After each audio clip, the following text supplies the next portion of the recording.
Bro சாப்பாடு சரியில்ல. அது வேகாத மாரி இருந்துச்சு. எனக்கு செரிக்கல.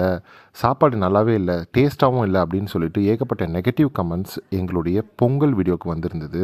ஆமாங்க 6 மாசத்துக்கு முன்னாடி நாங்க இதே இடத்துல இருந்துட்டு, திருமலா திருப்பதி தேவஸ்தானம் அன்னப்பிரசாதம் அப்படின்னு சொல்லிட்டு நாங்க பொங்கல் வீடியோ ஒண்ணு போட்டிருந்தோம் பிரேக்ஃபாஸ்ட் சாப்பிட்டதுனால. அந்த வீடியோவுக்கு வந்த நெகட்டிவ் கமெண்ட்ஸ் தான். நாங்க 24 மணி நேரம் சாமி தரிசனம் முடிச்சுட்டு, இப்போ நாங்க மதிய அன்னப்பிரசாதம்க்கு வந்திருக்கோம். இங்க இவங்களுடைய சாப்பாடு எப்படி இருக்கு அப்படின்றத நம்ம பார்க்கலாம். ஷாக்கிங்கா இவங்களுடைய மெனுல ஒரு புது ஐட்டம் இன்ட்ரோடியூஸ் பண்ணியிருந்தாங்க. அது என்னன்றதை நான் சொல்றேன்.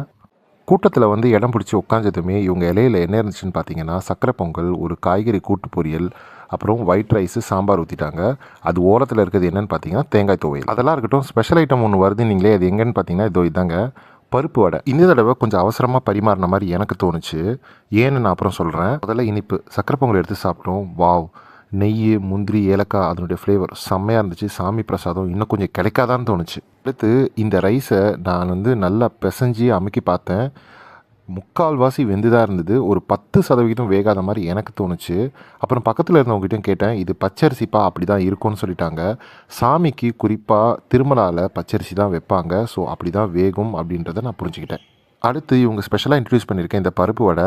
இது குவான்டிட்டிலையும் குவாலிட்டிலையும் தரமாக இருந்துச்சு. ஆனால் இதை இவங்க கண்டினியூ பண்ணுவாங்களான்னு எனக்கு தெரியல. இவங்களுடைய தேங்காய் துவையல் உண்மையாலுமே வந்து பிரசாதம்னே சொல்லணும். ஏன்னா இதை நான் பல வருஷமாக சாப்பிட்டுட்ருக்கேன். எல்லா சாதத்தோடையும் ஒத்து போகிற ஒரு டிஷ்ஷு. ஸோ நான் சாப்பிட ஆரம்பிச்சிட்டேன். இலையில் எல்லையில்லாத அன்னப்பிரசாதத்தின் ஆனந்தம். எவ்வளோ பேருடைய பசி ஆத்துது இந்த திருமலா திருப்பதி அன்னப்பிரசாத கூடம்.